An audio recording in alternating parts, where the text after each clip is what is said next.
तो चलिए आज एक बहुत ही पुरानी, बहुत ही जानी पहचानी कहावत को जरा नए तरीके से समझते हैं। एक ऐसी कहावत जिसे हम सबने सुना तो है, पर शायद उसकी असली गहराई पर कभी गौर नहीं किया। आशावादी को गिलास आधा भरा दिखता है और निराशावादी को आधा खाली। हम सबने ये सुना है ना? ये बस एक कहावत नहीं है, बल्कि ये दुनिया को देखने के दो एकदम अलग अलग तरीकों को सामने रखती है। पर जरा एक मिनट रुकिए। क्या हो अगर ये सवाल ही गलत हो या अधूरा हो?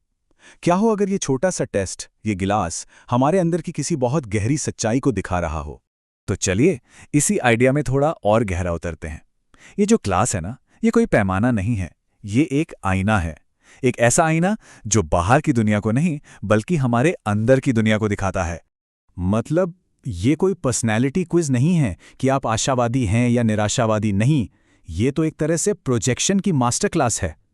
प्रोजेक्शन यानी हम अपनी सोच, अपनी फीलिंग्स को किसी बाहरी चीज पर डाल देते हैं, तो हमारा जवाब पानी के बारे में कम और हमारे अपने मन के बारे में बहुत कुछ ज्यादा बताता है। तो सवाल ये उठता है कि जब हम उस गिलास को देखते हैं तो हमारे दिमाग के अंदर चल क्या रहा होता है? इस सोच के पीछे का मनोविज्ञान, साइकोलॉजी क्या है? देखिए, हमारा दिमाग ना सिर्फ पानी का लेवल नहीं देख रहा होता, वो असल में अपनी पहले से बनी बनाई कहानी को, अपने विश्वास को सही साबित करने के लिए सबूत ढूंढ रहा होता है। इसी चीज को कन्फर्मेशन बायस कहते हैं। और मजे की बात यह है कि यही बायस हमारी सोच को दो अलग अलग फ्रेम में बांट देता है। एक तरफ है स्कैरसिटी ब्रेन यानी कमी वाला नजरिया, और दूसरी तरफ है यूटिलिटी ब्रेन यानी उपयोगिता वाला नजरिया। एक वो देखता है जो नहीं है और दूसरा वो देखता है जो है।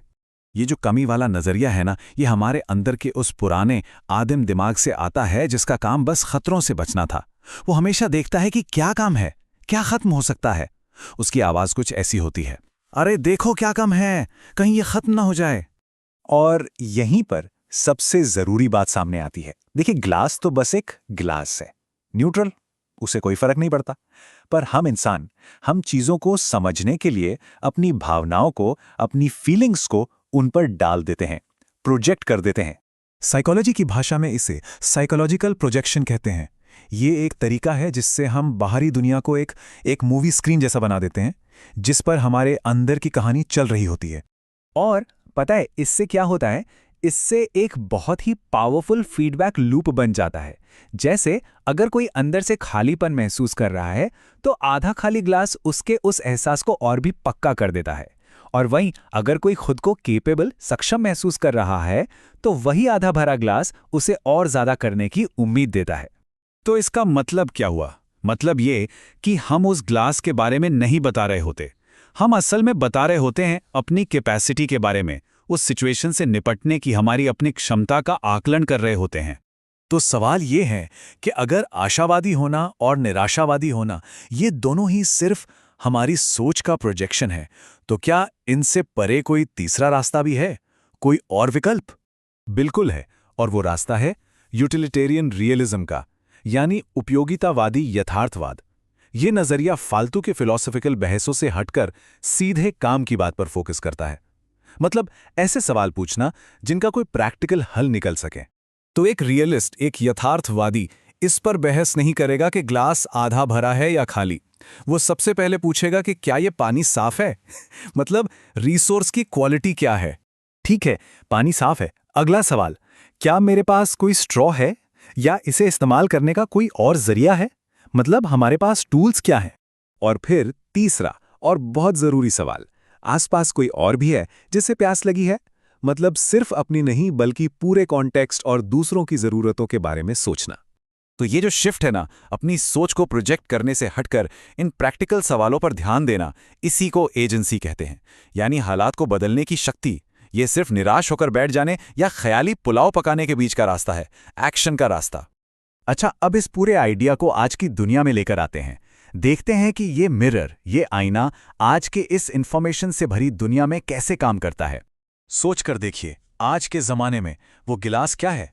वो हमारी सोशल मीडिया फीड है, हमारे फोन पर आने वाली न्यूज़ है, और हम जाने अनजाने में लगातार अपनी भावनाओं को उस पर प्रोजेक्ट करते रहते हैं। तो ये सवाल खुद से पूछना बहुत जरूरी हो जाता है कि हम सच में दुनिया को देख रहे हैं या बस अपनी ही थकान और चिंता का एक रिफ्लेक्शन देख रहे हैं। जब भी ऑनलाइन दुनिया बहुत भारी लगने लगे तो शायद हमें रुक कर अपने अंदर के प्रोजेक्टर को चेक करने की ज़रूरत है। और जब हम ऐसा करते हैं तो दुनिया की बड़ी बड़ी मुश्किलें जो हमें खतरों की तरह लगती हैं वो असल में ऐसी पहेलियां बन जाती हैं जिन्हें अभी सुलझाया नहीं गया है।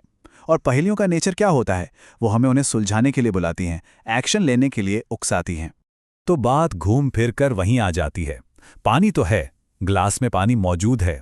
असली सवाल ये नहीं कि वो कितना है, असली सवाल ये है अब आगे क्या। दुनिया का भविष्य इस पर कम निर्भर करता है कि हम उसे कैसे देखते हैं, और इस पर बहुत ज्यादा कि हम उसके बारे में क्या करने का फैसला करते हैं।